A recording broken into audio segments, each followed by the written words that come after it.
അസ്സലാമു അലൈക്കും വറഹ്മത്തുള്ളാഹി വബറകാതുഹു. ഖുർആൻ പഠനം സൂറത്തുൽ മുൽക്ക് മൂന്നാമത്തെ സൂക്തം വിശദീകരണം ഭാഗം 3. ബിസ്മില്ലാഹിർ റഹ്മാനിർ റഹീം. അല്ലദീ ഖലഖ സൃഷ്ടിച്ചവനാണവൻ, സബ്അ 7 സമാവാത്തിൻ ആകാശങ്ങളെ, തിബാഖ ഒന്നിനുമീതെ മറ്റൊന്നായി.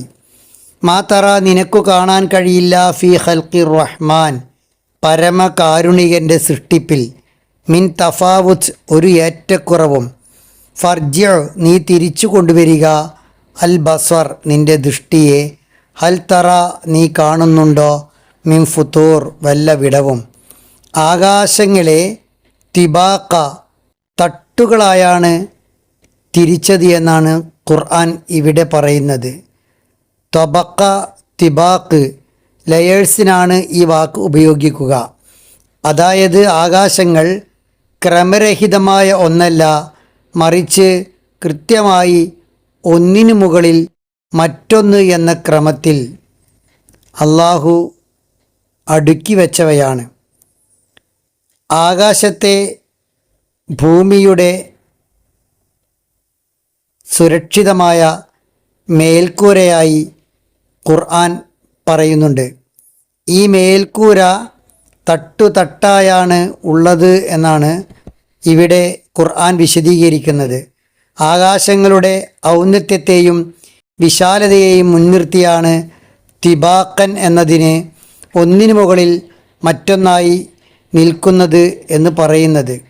ഓരോ ആകാശത്തിനുമിടയിൽ വലിയ ദൂരമുണ്ട്, അന്തരമുണ്ട്.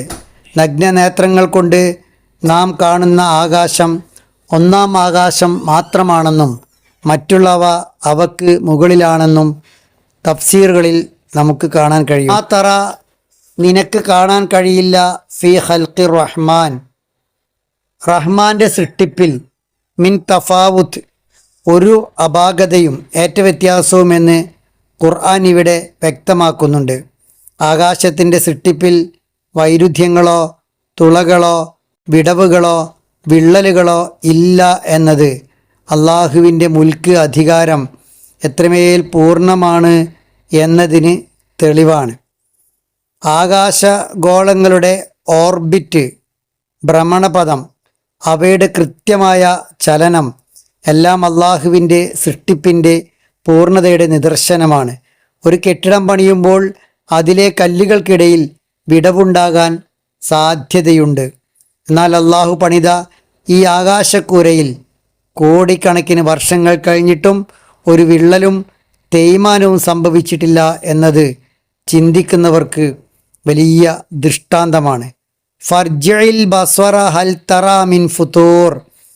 ഈ സൃഷ്ടിപ്പിലെ അന്യോന്യാവസ്ഥയെ ചൂണ്ടിക്കാണിച്ചുകൊണ്ട് അള്ളാഹു പറയുന്നത്, നിൻ്റെ ദൃഷ്ടി മടക്കുക, കണ്ണിനെ മടക്കുക, എന്നിട്ട് എന്തെങ്കിലും വിടവുകളോ വിള്ളലോ ഉണ്ടോ എന്ന് നോക്കുക എന്നാണ്.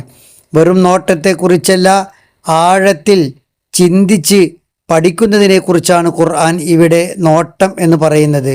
ഫി ഖൽഖിർ റഹ്മാൻ പരമകാരുണികൻ്റെ സൃഷ്ടിപ്പിൽ എന്നാണ് ആകാശത്തിൻ്റെ സൃഷ്ടിപ്പിനെ കുറിച്ച് ഖുർആൻ ഉപയോഗിച്ചത്. ആകാശത്തെ ഇത്രയും സുരക്ഷിതമായ മേൽക്കൂരയായി പടച്ചവൻ നൽകിയത് അവൻ്റെ റഹ്മത്തിൻ്റെ കാരുണ്യത്തിൻ്റെ തെളിവാണ്. ആകാശത്തിൽ നിന്ന് എന്തെങ്കിലും അടർന്നു വീഴുകയോ തകരുകയോ ചെയ്യാത്തത് അള്ളാഹുവിൻ്റെ റഹ്മത്തിൻ്റെ അടയാളമാണ്. അതുകൊണ്ടാണ് റഹ്മാൻ എന്ന വാക്ക് ഖുർആൻ അവിടെ ഉപയോഗിച്ചത്. ആകാശം വെറും ഒരു മേൽക്കൂര എന്നതിലപ്പുറം അള്ളാഹുവിൻ്റെ അത്ഭുതകരമായ ഒരു സൃഷ്ടിയാണ്. അതിലൊരിടത്തും വൈകല്യങ്ങളോ അരോചകമായ ഒന്നോ അള്ളാഹു സുബ്ഹാനഹു വ തആല സൃഷ്ടിച്ചിട്ടില്ല. അതിനാൽ തന്നെ ആകാശം മനുഷ്യൻ്റെ മുന്നിൽ ഒരു തുറന്ന പുസ്തകമാണ്. അതിലേക്ക് നോക്കേണ്ട വിധം നോക്കിയാൽ അള്ളാഹുവെ കണ്ടെത്താൻ, മനസ്സിന് ശാന്തി ലഭിക്കാൻ, സൃഷ്ടിപ്പിൻ്റെ ഗാംഭീര്യത്തിൽ അത്ഭുതപ്പെടാൻ, എല്ലാറ്റിനും മനുഷ്യനെ പ്രേരിപ്പിക്കുന്ന വല്ലാത്തൊരു അത്ഭുത ദൃഷ്ടാന്തമാണ് ആകാശം. സൂക്തം പ്രപഞ്ചത്തെ നിരീക്ഷിക്കാനുള്ള അള്ളാഹുവിൻ്റെ കൽപ്പന കൂടിയാണ്. ശാസ്ത്രീയമായ നിരീക്ഷണങ്ങൾ അള്ളാഹുവിൻ്റെ അസ്തിത്വത്തെയും ഏകത്വത്തെയും കൂടുതൽ കൂടുതൽ വെളിപ്പെടുത്തുകയാണ് ചെയ്യുക. ആ അർത്ഥത്തിൽ പഠിക്കേണ്ടതുണ്ട്, ചിന്തിക്കേണ്ടതുണ്ട്. അള്ളാഹു അനുഗ്രഹിക്കുമാറാവട്ടെ.